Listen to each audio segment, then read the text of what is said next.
When it comes to EVE Online, every player wants to know the most effective tactic available. You want to know the meta. The meta controls everything. It determines what will and will not happen. Knowing the meta will alter your views, make you question your reality. It might even make you laugh. And now, you're part of it. You're watching The Meta Show.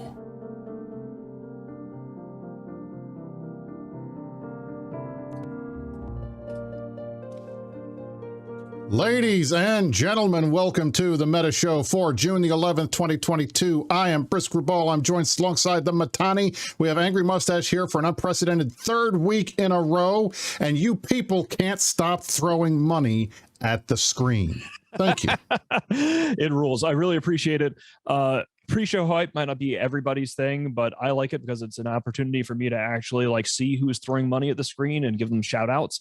Crazy Dizzy and Nethfelon both just went really hard, and it's great because once I start ranting, especially on a day where I'm wearing a black shirt, it's kind of hard to see what's happening when all I'm seeing is red and the smug meter is paired to maximum. I am delighted today to be with you with a black shirt. I am looking to throw some punches and set some fires. We have a traditional-ish meta show for you today because we have a mix of all sorts of stuff. There's been deployments, there have been undeployments, there has been regions getting glassed, there has been attacks on regions that have not been glassed, there is a really detailed MER. And one of the reasons why we have Angry Mustache back on the show is that essentially I want to lock him in here and not allow anybody to talk over him and then just interrogate him and let him do his thing over the MER because he's otherwise too polite, and we'll let all of us other blowhards who love to use up the oxygen in a room to do that. So we've got that. And we've also got something pretty special, which is we got a hold a couple of weeks ago of some CCP financials. They have quarterly, I believe they're quarterly filings that they're required to file in Iceland, like most publicly owned companies, and they might explain where some of the money has gone to. So we've got all sorts of stuff today. But Brisc, as we are watching this level 5 hype train finish its thing, where do we want to start? Do you want to take us through things first? You want to go first? Yes, I do, because in addition to this, we also have to highlight the fact that Angry Mustache and I are here, obviously. There is a CSM election going on. We have 3 more days left in the CSM election. The election itself is finally done. Hold on a second. I'm getting my right screen. There we go. I'm bigger. I was too small. I didn't like being so small on the screen next to you guys. So wanted to get that straightened out before I get on my soapbox, because I am really annoyed and I need you guys to hear about it. Why are you annoyed, Brisc? Well, here's why I am annoyed. We have been running the CSM election for a good couple of months now. It feels like a long time. It's really only been since the beginning of May when we started doing this. We've had ups and downs. We've had good things. We've had bad things. We've had lots of candidates. There are 40-some candidates running this time. We have Angry and Casimir. We have myself. We have Panda. We have a bunch of folks running from the Imperium. We have folks from FRT. We have folks from Pandemic Horde. We have folks from a lot of nullsec groups. And then we have everyone else. But now I'm going to get into my other part of my soapbox, and that is this. This is a very important election. And it is a trope that we always say, every election is the most important election of our lifetimes. I can't say for sure that this is the most important CSM election that we've ever had, but I will say this. There are a lot of people running for CSM this year who hate you. And when I mean you, I'm not talking like EVE players and all. I'm talking about you, the viewer of the Meta Show. Because if you are like the most of our audience, you are one of a few things. 1, you're a long-term player. 2, you're probably in the Imperium, or at least Imperium adjacent, or at least you like to hear what the Imperium has to say about things. 3, you're probably a nullsec player. These folks, many of them running, hate everything about you. They don't like your gameplay style. They don't like who you hang out with. They don't like your friends. They don't like the size of your group.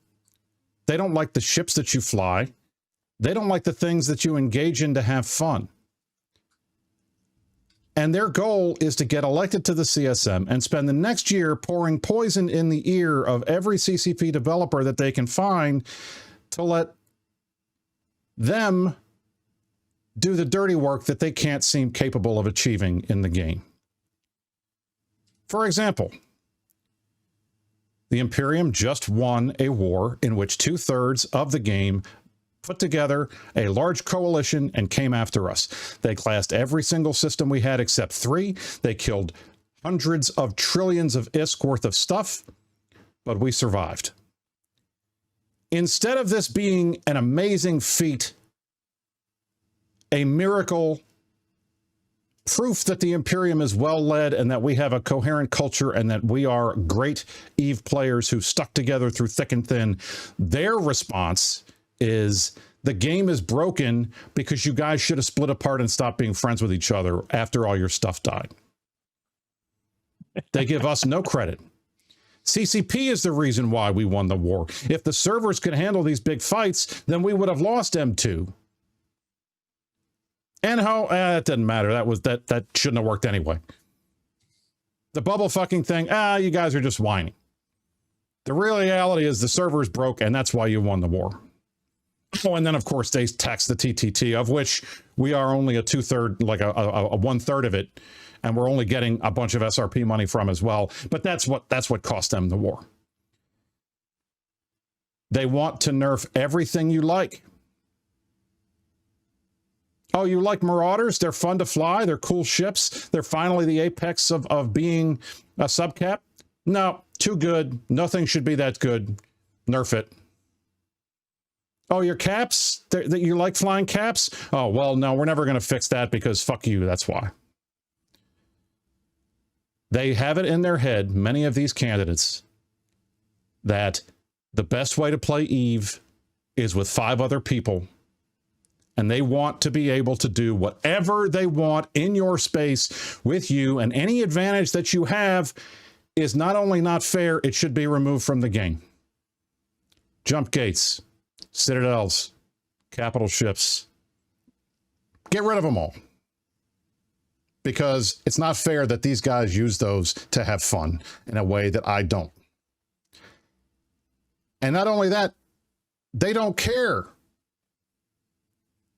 about how many people are playing this game. They don't care that their ideas would cause untold thousands of people who have stuck around in this game through the worst 2 years I have ever seen of this company fucking up the game on purpose because they think they know better than the people who play it.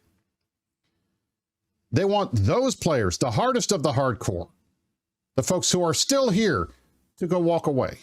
Because shit was better in 2014. And that's what they really want to go back to. I am not someone who likes to do hyperbole. I'm not someone who likes to cast aspersions. I'm usually a pretty positive guy, and I don't like the negative campaign. But I will tell you this. If you have to ask, man, do they really hate us? Yes, they do. But you have a choice. You have the power to stop them. We have a solid slate of 10 candidates running on the Imperium ballot who don't want you to quit, who aren't trying to destroy your space tribe, who don't want to see the meta show get turned into 15 minutes of us talking about some small gang bullshit out in low-sec. Get out there and vote. That's how we beat these guys. If we can keep them from getting on the CSM, we make it that much harder for them to pour poison in the ears of the developers to go after us specifically, because that's what many and many and many of them want. Don't let them do that. That's my soapbox. I thought that was a pretty reasonable soapbox, Brisc. I mean, I know that you don't like negative campaigning, and some people could consider that to be negative. But let me let me limber up here and let's show. I want to show people some negative campaigning. Is that all right, guys? If I haven't worn a black shirt in a while. What I did wasn't negative, then I'd love to hear your version of it. Go for it. All right. So let me tell you what I see. I'll tell you what I see when I look and I see the pings that the bad guys are seeing that go across the relays. And I understand that in a single transferable voting system, it is difficult to actually knock people off of the CSM. If we vote and they vote, maybe it's going to be some down ballot people that don't get on. But one of the things that's really different about this year is that almost all of the Pappy candidates are placeholders because their bosses who got to be on the CSM for the last few years, Gobbins, Villy, Pro God Legend, that crew, they're just sending mooks. They're sending Pappy placeholders who are supposed to go there and then presumably just leak everything to Elf Boy, just like when Elf Boy was on the council himself. So the top of the Horde ballot is some guy named Storm Delay who runs their IT, I guess, and that's great. His job is to leak to Gobbins. Norris, I mean, player, game, whatever, is sending some guy whose job it is going to be to leak to Norris. We have to keep our noses clean. We keep our noses clean because it's the right thing to do, because we're adult professionals who have to respect NDAs, and these guys are sending placeholders. By contrast, I want you to take a look at the Chad as fuck Imperium ballot, where we have everybody who's a subject matter expert, everybody who's actually good for the game, knows what the fuck they're talking about. And then if you compare that to the Pappy placeholders, you have a bunch of fucking no-names who are just there to leak to their bosses. Oh, wait, I forgot. There is one high-profile Pappy candidate this year, a candidate who claimed credit for how he spent the last several years on the CSM, getting CCP to listen to him specifically. He went on any podcast, any show, including the Meta Show, to claim credit for the fact that the Capitol revamp has his fingerprints all over it. That's right. Not only is some random guy that runs Horde servers that's going to leak to Elf Boy the top of the Horde ballot, PanFam is pushing wyverns made out of water himself, Mr. Feldistry, Kenneth Feld, the man who is more responsible than any single individual for whispering into the ears of the dumbest part of the Rattati administration and getting them to think, yes, let's go make dreadnoughts and wyverns and make them out of water, and let's put some PI components in this, and then let's make the BPOs for all of the things that are going to this be ridiculously expensive, incredibly complicated, and make the system suck so badly that it literally crashes the galactic economy. Kenneth Feld, Feldistry. We have gone easy on Kenneth Feld over the course of the last several years because we were in the middle of the Vietnam War and it wasn't really time to set him on fire in public. Now is the time. And I want you to understand, I know that if we vote hard for our candidates, it doesn't mean that Kenneth Feld is not going to get on there, because the Pappies are going to send their placeholders and they're going to send Kenneth Feld and they're going to probably get them on. And that's fine. But the reason I'm telling you this is that I have always found that spite, my friends, is one of the most powerful motivators to get out there and vote. And one of the things that has bored me over the last couple of weeks talking about the election and its importance is that we're doing it right. We're talking about good governance. We're talking about sending the Chad Imperium CSM ticket, where you have Kazanir, one of the best financiers in the game, Angry Mustache, one of the people who actually understands how the economy works. We're sending Brisc, who knows where all the bodies are buried. We're trying to send Pando, Hyper Viper, Saren Blackfist, people who know what the fuck about the video game. And on our ballot, we're also putting other subject matter experts that aren't in the Imperium. Yeah, we're doing all this, and that's the right thing to do. That's the good government thing to do, send the right candidates that actually know the right thing. And the Pappies are sending fucking placeholders. So in the midst of all of this discussion about the future of EVE and all this other sort of crap, what I want you to do is get mad and remember that voting out of spite feels good. I have often found myself driven to the polls in the real world, not because of my belief in a given candidate, but because of my disgust and contempt for those who I oppose. And I just want to sex it up a little bit. I haven't had a chance to wear a black shirt, but you should understand that all of these years we have talked about water and wyverns. We've talked about how badly the Rattati administration fucked up the EVE economy. If you want to lay the blame for the state of the economy, which we're going to have Angry Mustache, one of our expert CSM candidates who we're sending to Iceland, explain to us in a few minutes. If you want to look at one individual to blame for the situation, just as we had Fozzie, we have Feldistry. They want to rally behind the guy that made wyverns out of water and was so proud about it that he bragged about it everywhere. There are clips plenty of Kenneth Feld bragging about the great industry revamp that has leveled the fucking games economy to the point that we can barely build capital ships. And oh, sure, don't get me wrong, CCP reduced the amount of materials that's required to build a fucking dreadnought. That's true. They cost maybe 3.3 billion to build if you've actually got everything dialed in. After you've bought new BPO after new BPO after new BPO to build all these components for reactions using wormhole gas to build a fucking dreadnought. And the core lack of understanding of the industrial system in EVE. Remember, capital components. You built capital components, T1 BPOs, and that made sense. And when you had to do a jump freighter or something like that, you built a freighter, and then you had the normal T2 system. Anybody who has actually tried to build a capital ship under the system that Kenneth Feld spearheaded understands how irrational and stupid it is. T2 is a logical progression from T1, and then there's this Feldistry shit that has corrupted our capital ships, and this is the person that Horde has at number 2 on their ballot after their placeholder pappy that's just going to leak whatever to Elf Boy. So I know you may be sitting here and going, gosh, CSM stuff is lame. Gosh, I want to hear about something else. This is boring. I don't want to deal with this shit anymore. Embrace spite, my people. If that is what it takes to blast you off your ass, know that not only do we have spite, but there is a witch that they want to put on the CSM that should be righteously burned for the crimes they have committed to capital ships. It is time for us to acknowledge how Kenneth Feld fucked up the game so much by getting Rattati and those idiots to listen to him and all the other proud pappies there. They had Gobbins, they had Villy, they had Progad. Oh yes, Kenneth Feld, he really knows what's up. We should listen to him. Because they were setting the entire game in such a way that they felt would blow up the Imperium. And that is why, as Brisc was saying earlier, the reason why they say the game is broke is because they spent a long time trying to change the rules of the game to break the Imperium, and then gosh, it didn't work, and so it must be CCP's fault. So the main thing is this. If you haven't voted yet, I want you to vote out of spite, because fuck those guys, fuck the pappy placeholders, fuck Kenneth Feld, and fuck anyone who is a dumb enough fool to believe that more Kenneth Feld and more Feldistry is a good thing for EVE Online. It is time to stop fucking around and going, gosh, maybe the Rattati guys should change things. They are aware that they have done fucked the game up, because I'm sure we've all seen what's happened to the US time zone in the aftermath of the price hike. But it is time for us to be open and notorious in our criticism of the incompetence of Kenneth Feld, the incompetence of the PanFam slate, the fact that these people want more spaceships out of water. Why would they want them on the ballot? Our enemies have shown their colors yet again.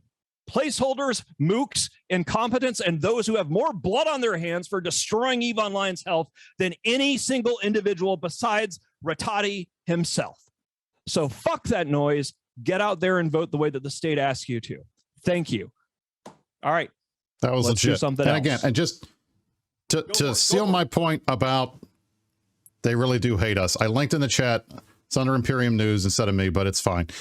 This was the Declaration of War podcast for last weekend. I was on there 2 weeks ago. I was accused of being overly mean and talking over to people because one guy would not stop crapping on jump bridges and I wouldn't let him do it. But last week, they didn't have any nullsecers on there. It was Stitch and Phantomite and Arcia. And when you get a minute, go and listen to that. And you will see exactly what I am saying. They hate you. They hate your gameplay style. Everything you do in EVE is wrong. And they want to make it possible for us to no longer be a thing. Go listen to it. Okay? And if that doesn't fire you up enough to replex a dozen accounts and go vote, I don't know what will. Because it pissed the hell off out of me. I'll tell you that. All right. No more yelling, or at least for the next 5 minutes. Yeah. It's mustache time. Yeah, so I was actually supposed to be on that show, but I messed up because I thought I could do the show at a meet, and then it couldn't. So I ended up in this ridiculous situation. I put a link in chat of what I looked like trying to go on Declarations of War meet at the Eve Boston meetup, which was fantastic, by the way. But I am at fault for why there were no balancing voices on that show that time. No, frankly, Angry, I'm glad you weren't there. You know why? Because when these guys don't have anyone to check them, they say what they really think. And it's not enough that you guys can hear Mittens, you can hear me tell you that they really hate you. But there is nothing more damning than when it comes out of their own mouths. And not only do they say it, they are proud of it. They will screech it from the highest rooftops. Nullsec sucks. Big groups suck. You guys all should quit. You're awful players. You don't know what you're doing. You're F1 monkeys and you're not cool. That's the philosophy. It's beyond ridiculous. It's amazing seeing the placeholder pappies trying to tell anyone who is cool and who isn't. But look, that's it. That's basically going to be my final pitch on the CSM stuff, guys. If you don't want to vote because you have good governance stuff and sending the best and the brightest to fix a game that desperately needs fixing from the worst excesses of CCP Rattati listening to Kenneth Feld and the other proud pappies going, oh yeah, this guy who makes industrial things for the Jackdaw Fleet group of 30 dudes or whatever, we should all listen to them. Well, actually, we're going to head into this pretty soon here. Why don't we let's head into the MER, because let's sort of move the segments around. I'd like to put a spotlight on Angry Mustache and let him sort of show us what these people have wrought with the EVE economy. All right. We're going to go into Pearson and Corporate Veil. We're going to bring Angry up to the front. We've got a lovely bunch of spreadsheets that he's going to walk us through because it's time for the Mustache Hour on the Meta Show.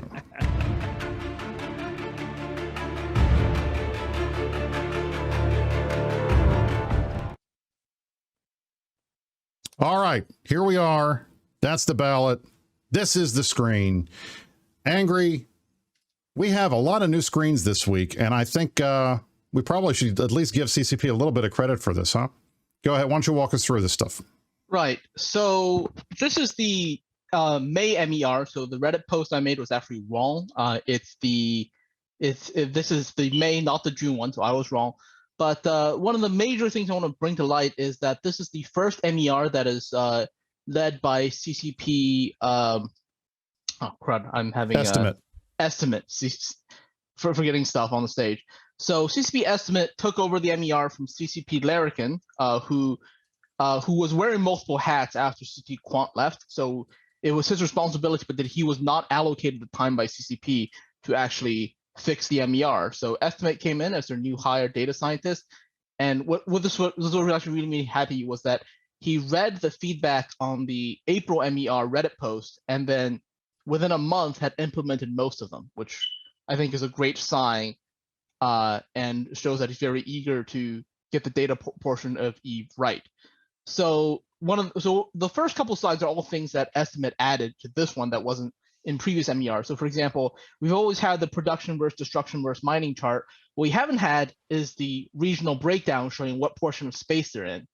And I think what we expected to see what we all see here, which is that production-wise, it's all nullsec, it's all high sec.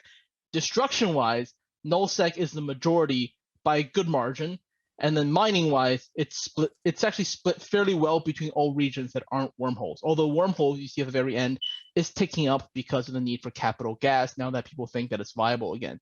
And the part that really tickles me about this is that the week before the MER came out, there's this group of consistent wormhole posters on our EVE who just run to any discussion and then shit on everyone who's not a wormholer. So I decided to have a little fun with them, and I made a bait post about Brisc. Can you go to slide 2? Hey, look at that. I numbered them this time. I'm so happy that you did that. So I made a bait post about how nullsecers are the bravest pilots in all of EVE, and all other regions are run by little girls. And we are also the #1 exporters of technetium. Other regions have inferior technetium. So the idea of this was to show the ISK faucet and the destruction within different sectors of space. And this all comes out of the MER. And what you can see is that out of all of them, only really nullsec has destruction and bounties that are somewhat proportional. Where with every other area of space, be it Pockman, wormhole, and abyssals, there's far more ISK coming out of there than things being destroyed. Oh. And I didn't even specify in that post about wormholers in particular, but that post was just filled with wormholers whole explaining about things and shitting on everyone else. But I think it was very funny that I posted this and the week after he posted on the MER and validates it.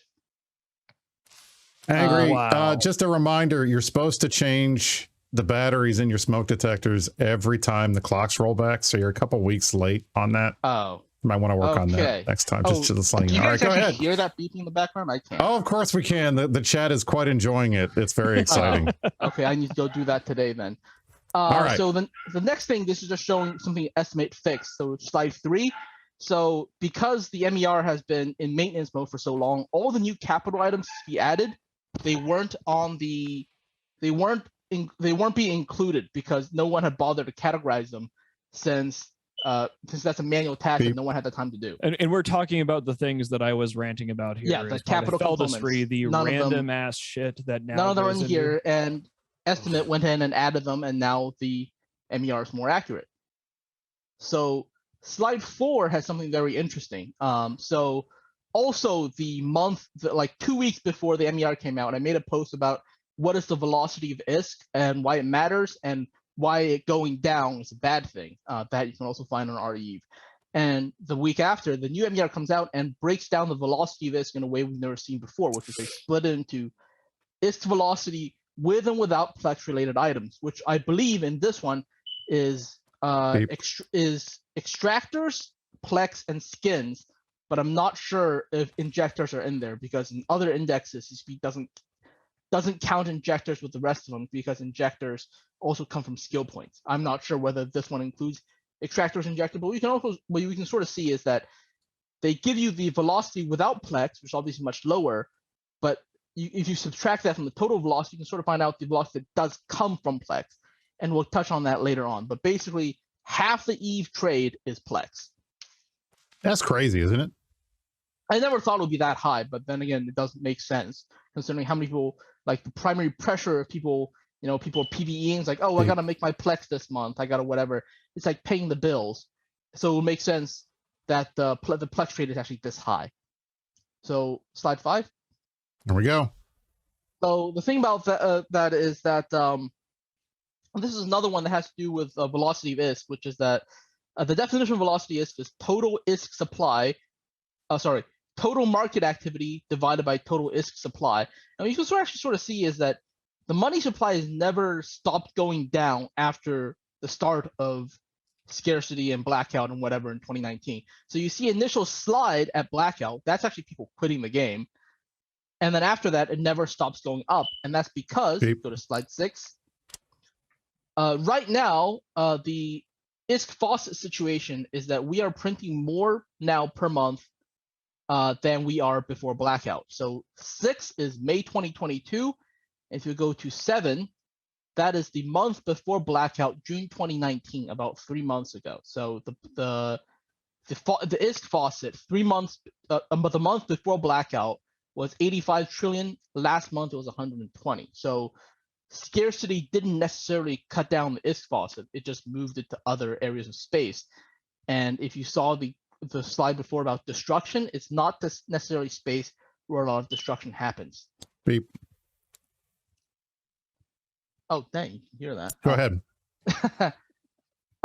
So on slide 8 is something, it's not data that's explicitly included in the MER. So what it is we're sort of back solving the amount of trade through EVE through the money supply and velocity of money to see if it matches the other data that's given in the MER itself. So the light blue line is the summation of regional stats as given by CCP.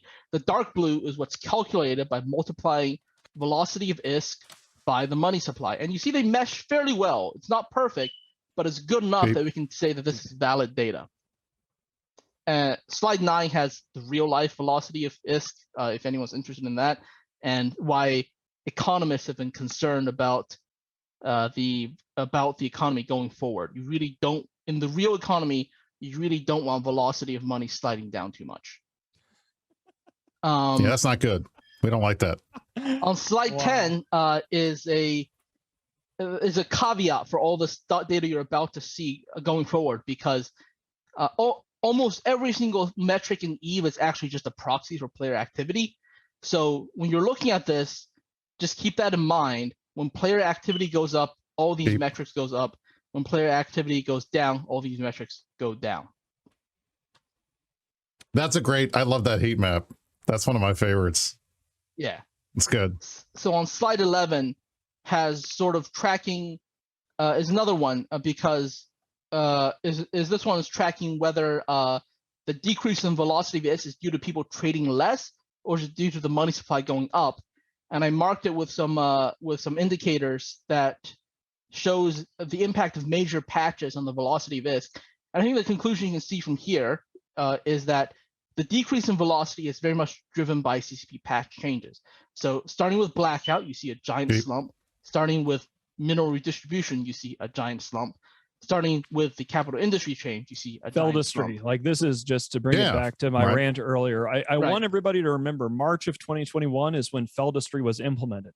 And of course, if this was a smart person to listen to about what you should do with the EVE economy, some of these things would be going in a different direction as opposed to, oh, gee, Feldistry came in and immediately graph go in wrong direction. Oh, and it stays going in the wrong direction over time. Gosh. Yeah.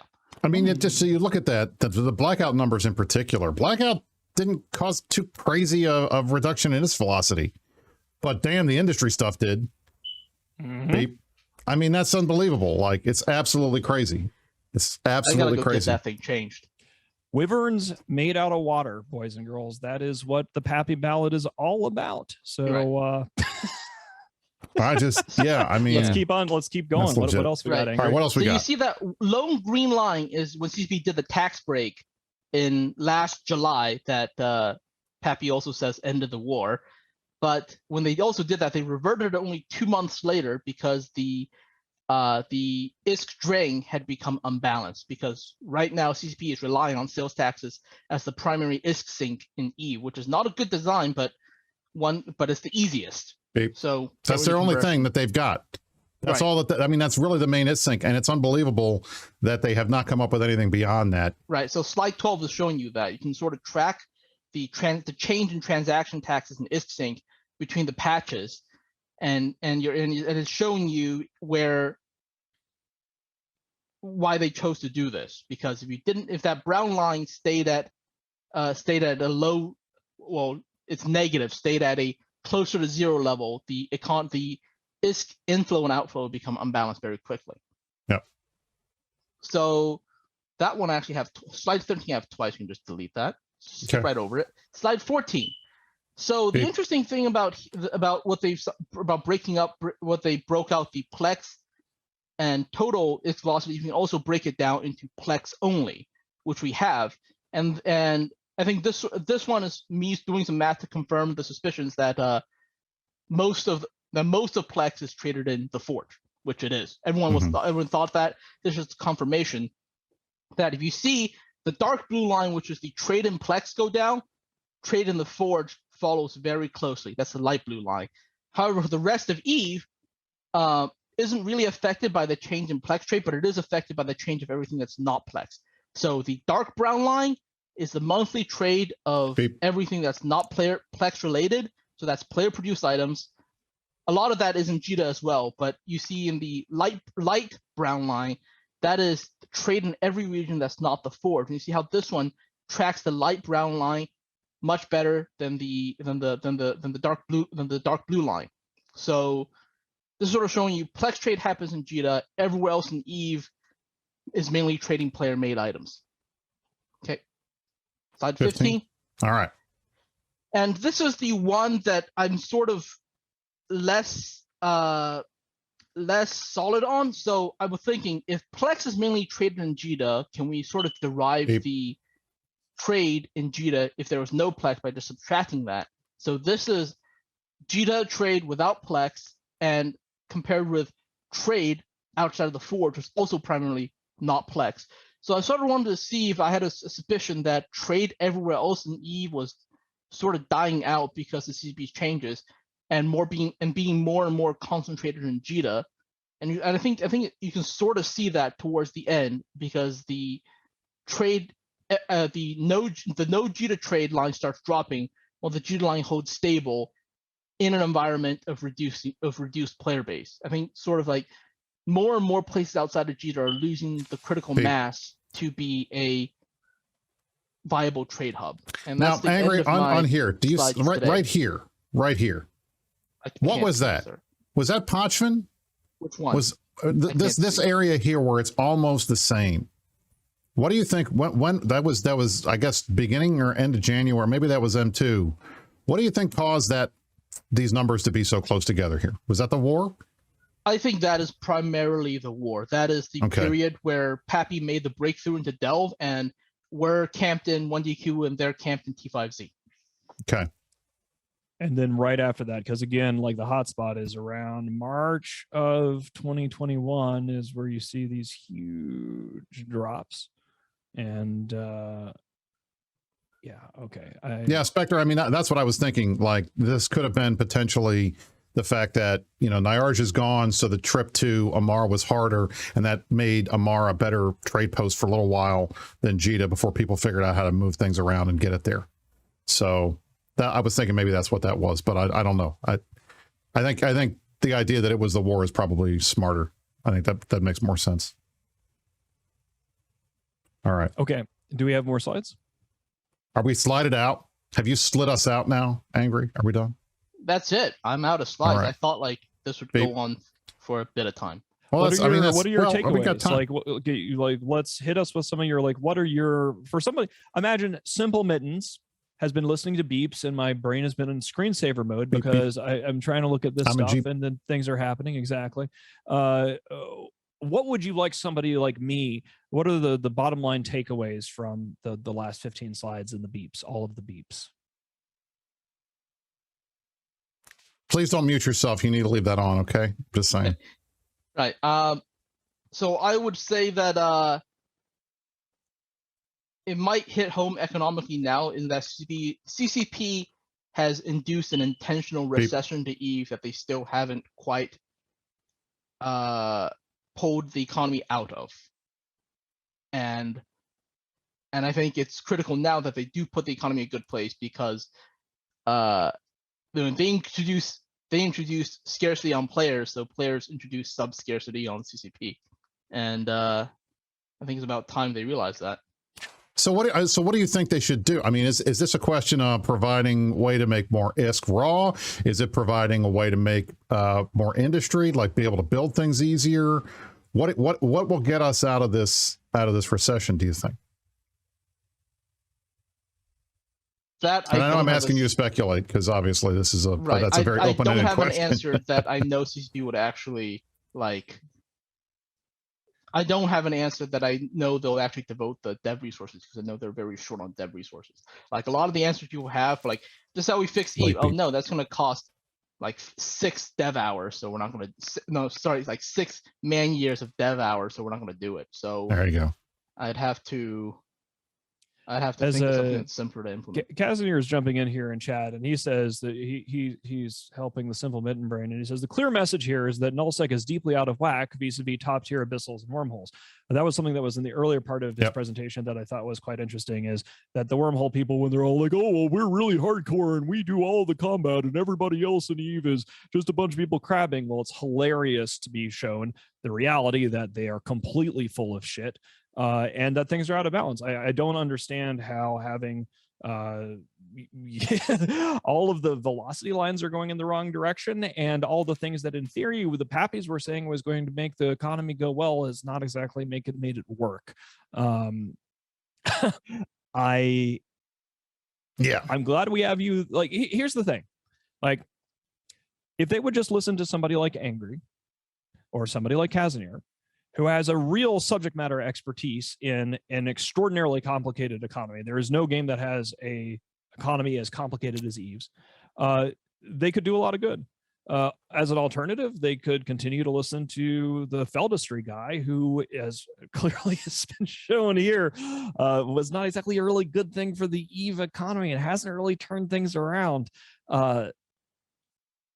I think that if things are not changed here soon, it's going to get really crazy. We're already seeing some pretty nasty drop-offs in U.S. time zone because of the price increase that CCP did, and then suddenly a lot of people in USDZ. We're going to talk about that in a minute. It's the summer where we're going to be headed there. But essentially, what we are finally seeing is a lot of the consequences of the Rotati administration's incompetence. And they have a right to blame the CSM and blame Kenneth Feld and say, oh, well, we listened to K. Feld and he did all these things and we put water in wyverns and now great. But whatever they were doing, it clearly hasn't worked financially, either in the real world financially or in the actual game economy, and still core chunks of the game are fucking broken. So let's talk about that, Brisc. Where are we going next? All right. So first of all, Juan, Angry, unmute your fucking mic. If you don't give the people their beeps, they're going to riot. People demand their beeps. Do it. They want their beeps. Anyway, where we're going next. So to Angry's point, Angry said this earlier, and Mitten just said it right now. We talked about the price increase, and then Angry talked about dev time and resources. And the big question that I think a lot of folks had, a lot of questions people had was, one, why did we have to have a price increase? And two, where's the money going? And I want to thank Dr. Oz was very good. That's Dr. Oz. That's the joke. The Oz was very good. He found the 2021 consolidated tax statements that had to be filed in Iceland for Pearl Abyss on behalf of CCP for the subsidiary that owns CCP. That talks about all of their revenue, goes through everything like this. It's a very long document. Mittens and I have poured through it. Other people have poured through it. We want to go through it with you guys today. We've talked about this before, but I think this is pretty important because I think it lays out pretty clearly what's going on and what we're seeing and why we're seeing it the way that we are seeing it. So let me pull this up. This is the consolidated Pearl Abyss Iceland statements for 2021. This is a public document. It's not secret. It's not anything that folks should get upset about. This is far less bad than doxing the entire CSM for the last 10 years. So running down here, you can go through. This is a standard document. If you've ever read a statement K or any of the types of statements that you'll see in an SEC report in the United States, this is very similar. It has all kinds of stuff in it, numbers, narrative. It'll go through all the different accounting practices, how they make their money, how all this other kind of stuff. So we're going to walk through some of the stuff because I think it's important for you guys to see. So statement of comprehensive income. This is where the fun begins. Okay. Last year, 2021, they had revenue of $63.8 million for the entire year. That is a year-over-year increase over 2020 by about $1.5 million. Okay? That's a pretty good number. And that's the number that we tend to see when Pearl Abyss puts out their quarterly statements, because they talk about money per IP and they talk about the Eve IP, and that's how much money that Eve generates. So when we look at this, we look back, we see the different quarters, we add them up, it usually adds up to around $60 million. So we know $63 million. Now, cost of sales, they did about $4.6 million worth of sales that reduced their income, because if they had not done those sales and people had paid the full price, that's what it would have been. So that reduces the overall income that would have been generated to gross profit of $59 million. That is up $3 million from 2020. That's pretty good, right? Well, look at this. Their operating expenses, research and development, that is the staff. $37 million in 2021. That is up $10 million from last year. Mm-hmm. A $10 million increase in the amount of money they're spending on development. Marketing, $14 million on marketing, up $2 million. Their administrative expenses has pretty much stayed the same. Their publishing expenses have pretty much stayed the same. So their total operating expenses in 2021, $73 million, almost $74 million, up from $62 million. They had a loss last year of $9.4 million. And in 2022, before taxes and other income, they all about broke even. There was a $64,000 difference between what they brought in and what they spent. Mm-hmm. Okay. Now, taxes. Iceland is very generous. They get money back from their taxes instead of having to pay. So the result is the overall profit and loss in 2021, CCP lost $8 million. That is almost half of a quarter income of revenue for the company. In 2022, they lost $1.6 million. This is in the height of the pandemic. This is in the height of when people were playing Eve. They still lost money. How did they lose money? Well, right here, I mean, this is the biggest number. Development.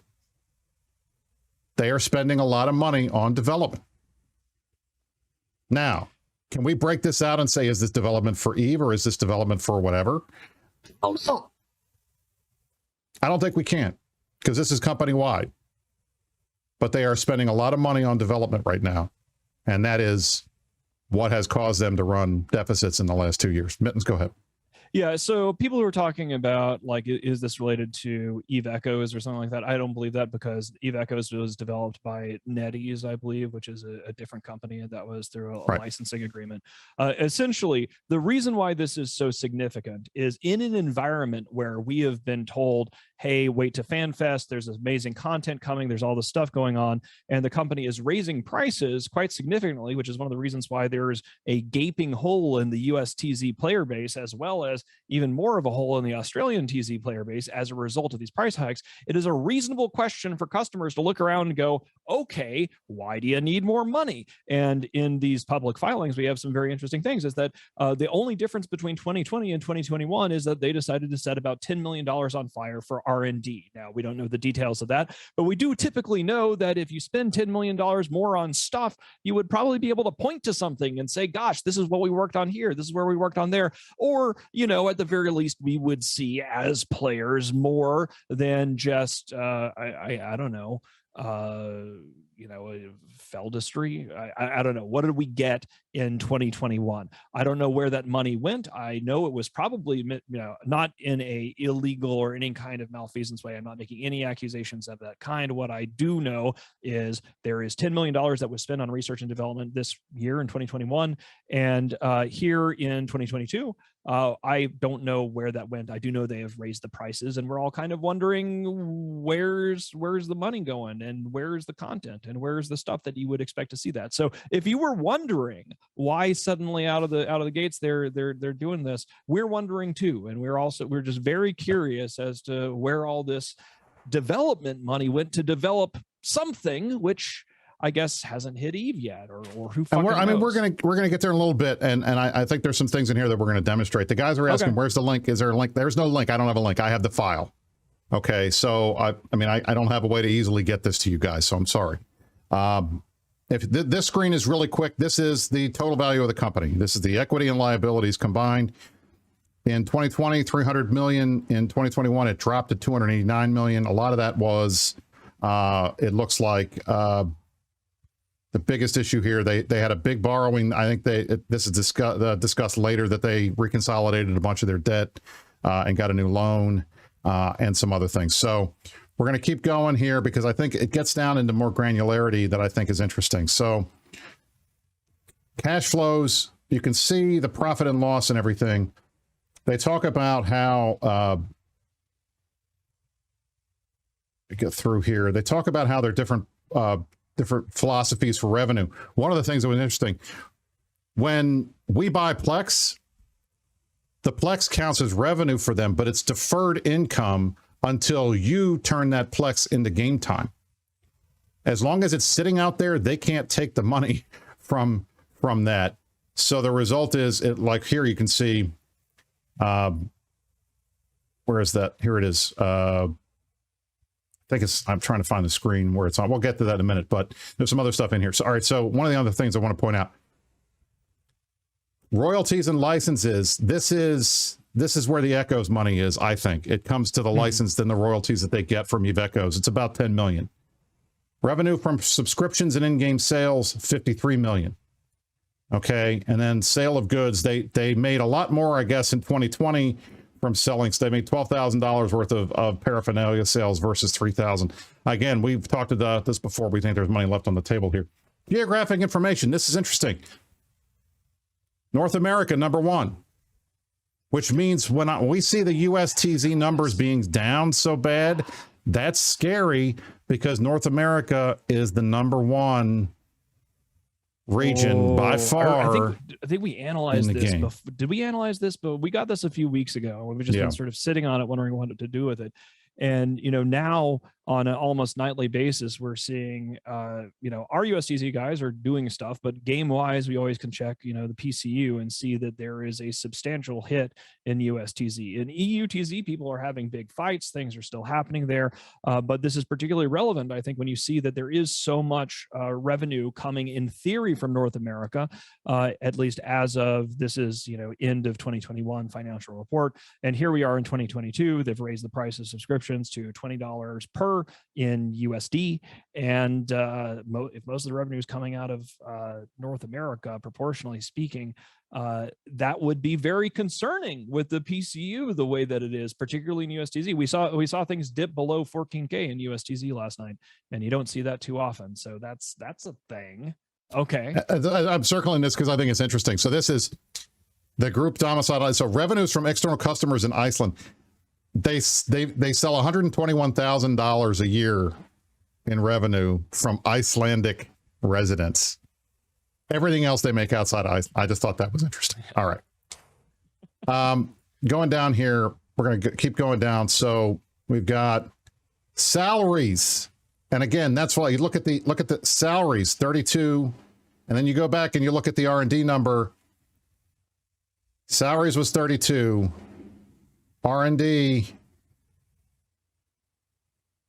where is R&D? Where is that at? Here it is. R&D 37. So 32 of that 37 is actual like salary cost. $5 million difference, what I'm sure is a lot of other like hardware and things like that. But salaries 32. Average number of positions right here. In 2021, 335 versus 301 in 2020. They're hiring. They are hiring. And they hired enough that those 34 people that they hired, $55 million added to the salary cost. So this is not and this is one of the things I want to highlight for the folks that are worried that EVE is dying. It's not dying because this is not the behavior of a company in a game that is dying. They are investing. They are hiring more people. They are putting money back into the game. We're going to see that in a little bit. But it's just interesting to me that, we always ask how many developers does EVE have? Well, we can't say how many developers they've got, but staff-wise, they're back up to 335. And that is probably the highest number that I can recall in a while. I mean, it's not like the good old days before Incarna, right, Mittens, when they had the war on the impossible, and they got up to 600, and they had offices here and offices there, and then pissed away all the money and goodwill on World of Darkness and pissed it away on Dust 514 by making it exclusive to the PS3, thus condemning it to a dark fate even before it was born, right? The story of EVE Online has never been one of poverty. EVE has reliably been the golden goose that has quarter after quarter shit out profit. And then that profit is taken from the golden goose and is allocated to things like Spark or needing more in the Atlanta office for World of Darkness, which never goes anywhere, or yet another Dust. Maybe this time they're going to do another Dust game, but this time it's going to be just PC. And the reason why this is tragic, and the reason why it's so annoying, and the reason why we roll our eyes so hard when CCP says that they're going to raise prices and do stuff like this, is that they have a track record of making money and then misallocating it. Allocating it correctly, potentially for a business perspective, but from a consumer perspective, it sure looks like they didn't really do it right. So it's fascinating to see all the blood on paper here. Yep. So I'm rolling through here to see if there's anything else. That's the end of it. I've got to go back here. I think we hit the big ones there. Yeah, I think we hit all the big ones. I'm trying to find the one that talks about deferred income. Let me see if I can find it.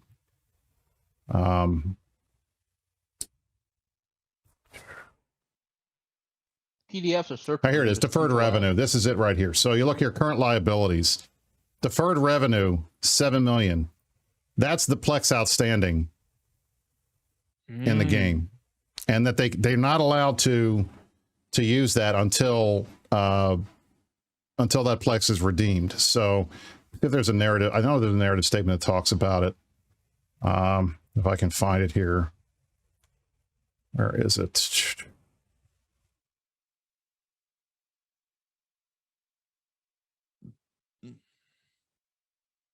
It's not that section. Let me go back.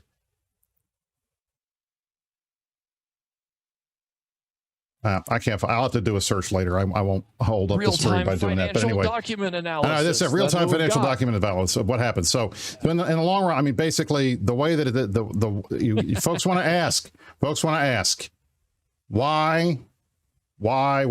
was there a price increase? Well, because the company lost $8 million last year and they lost $1 million the year before.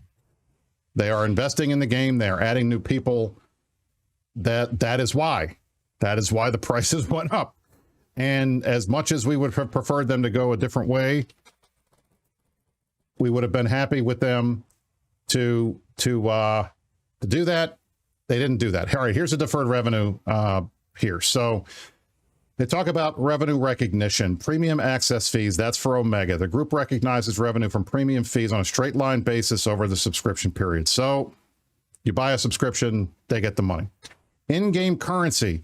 Revenue from the sale of in-game currency is recognized when the group has fulfilled its performance obligations and service has been fully satisfied. Revenue received from the sale of unused in-game currency is reported as deferred revenues and current liabilities. That's what it means. So it means is that when you turn in your... So Plex is an agreement between them and you. You buy the Plex, you turn it in, they give you 30 days worth of game time. You don't turn in the 30 days worth of game time, it doesn't count as income for them. It's a deferred liability, it's a deferred revenue, and it goes in the liabilities category. So, and it was about $7 million if I recall correctly. So that's how that Plex works.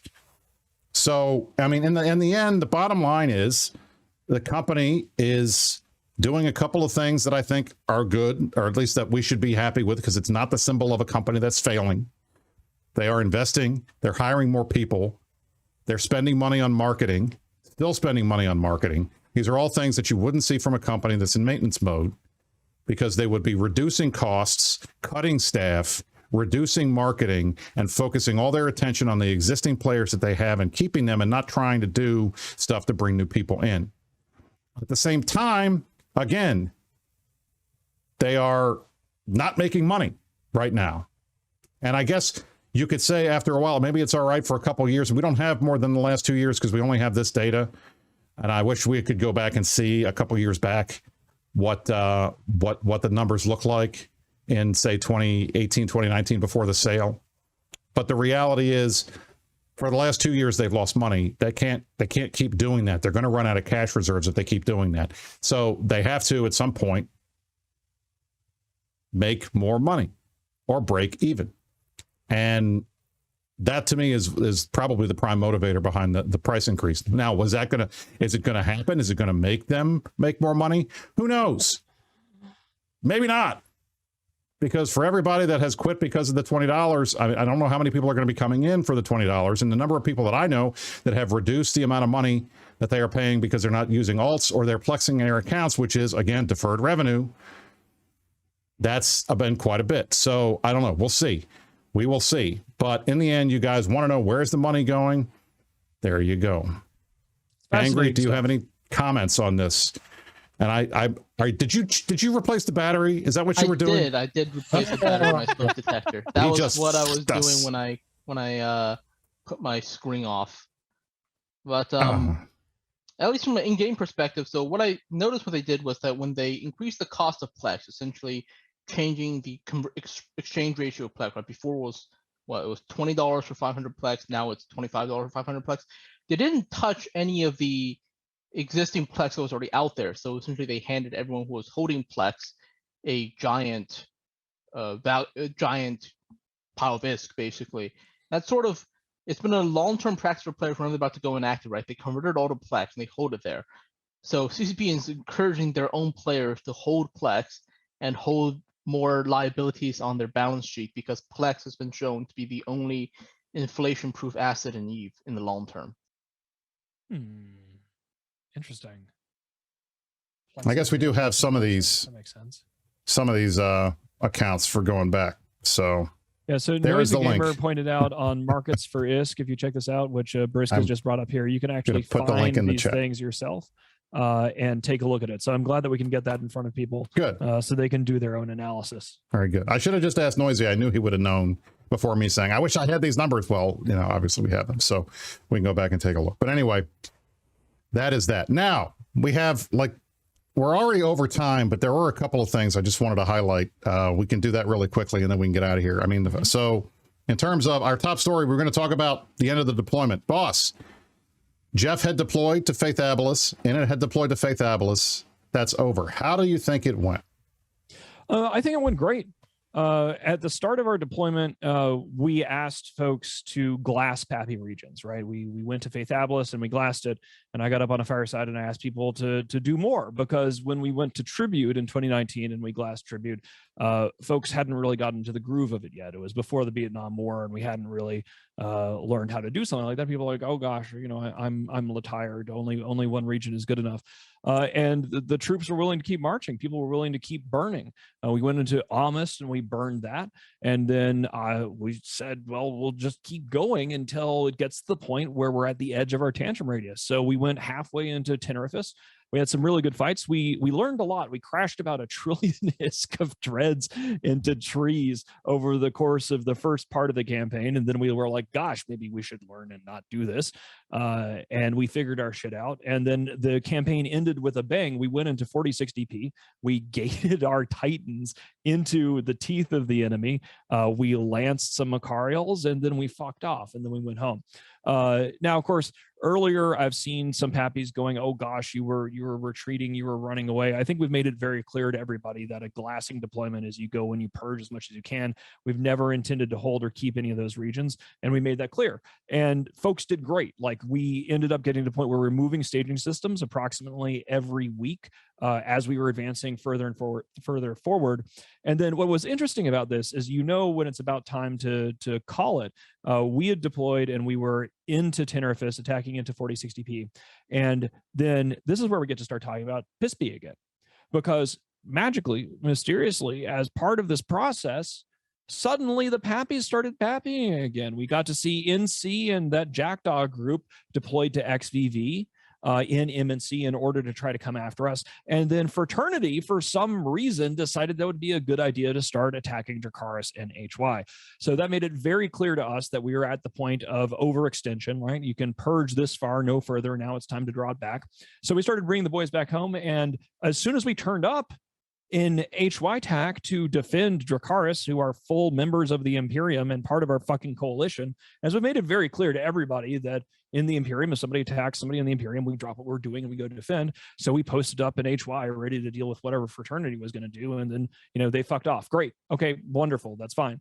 And head on home for Delve. And I've been telling the boys and girls to learn how to huff gas and start producing caps, which is one of the reasons why I'm now mad about the Kenneth Feld thing, because I have had to get a crash course in exactly how stupid the new capital production system is, even if it's now not as stupid as it was when Wyverns were 90 billion ISK, right? Like, there is the core complexity issues, the cost of Feldistry has been reduced. It doesn't, you know, you can make a Dreadnought for about 3.3, 3.5, but the complexity required and the amount of component BPOs that is required is way more than it ever was before. And maybe that was always the intention, is to have a game where people can't actually build capital ships because, you know, whatever, it was a nerf the Imperium Pappy scheme. I don't know.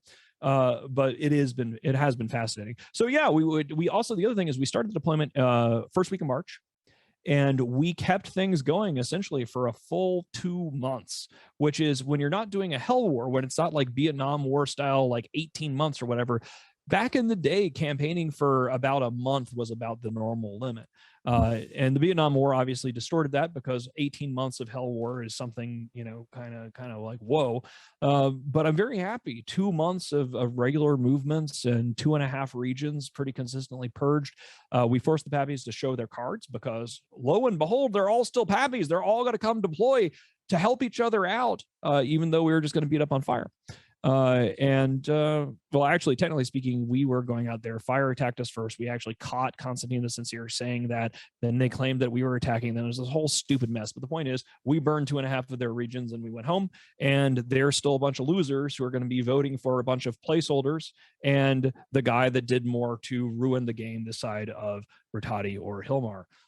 So yeah, I'm pretty satisfied with it. It was a good run. I'm really happy. 2.5 regions, Torch. That's way better than the Tribute one. And as Cameron notes, you know, Mittens and I are getting older. We're very pleased when we can talk about regular movements. Yeah, very pleased about that. In addition, just want to highlight, according to my dear friend Darkshines, in our deployment, which mirrored the Jeff deployment, in fact, we were there a little bit earlier than Jeff, we were able to withdraw spoils of about 400 billion ISK worth out of the bad guys. So not a bad, 2 months worth of work, especially when we had not deployed the entire alliance for most of the fighting. It was mostly our Adeptus Astartes PvP SIG that went down there. So that's not bad. 400 billion, not too bad for a couple months work. All right. I think at this point, we're kind of at the end of the show. So I want to let Mr. Angry Mustache, the vanquisher of the lovely beep, the replacer of batteries, Mr. Smoke Detector himself, get the final word. Go ahead. Had to be done. Had to be done. Had to be done. The beep destroyer. All right. Mittens, any last statement before we get out of here? Vote. If you don't vote because of the good and the power and the intelligence of our slate of candidates, vote out of spite and disgust for the Pappy placeholders and the water boy that they want to have CZB listening to again. I hope that everybody gets out there, and we have a bunch of work to do. Things have gotten very complicated and Eve in a good way. We actually had a bunch of meetings today. This is why we're grappling with the Feldistry crap. And it's interesting times ahead. I hope everybody had fun. It's good to be back. I was happy to wear a black shirt and throw some punches and set some bitches on fire. Yeah. Mittens wears a black shirt. I got a pink tie. Angry has a smoke detector going off. We had a fun show today. This is good for all of you people. I want to thank you all for joining us for the Meta Show. Today has been June 11th, 2022. I'm Brisc Rubal, joined alongside the Mittani. Special guest 3 weeks in a row, Mr. Angry Mustache. Hopefully we will be seeing him elected on the CSM this week. Again, voting continues through downtime on Tuesday. Vote early, vote often, vote the way the state tells you, unless you are not in the Imperium. If you're not in the Imperium, then vote for me and Angry at the top of your ballot. We will see you all next week for the Meta Show. Thank you all for joining us. You stay classy, New Eden.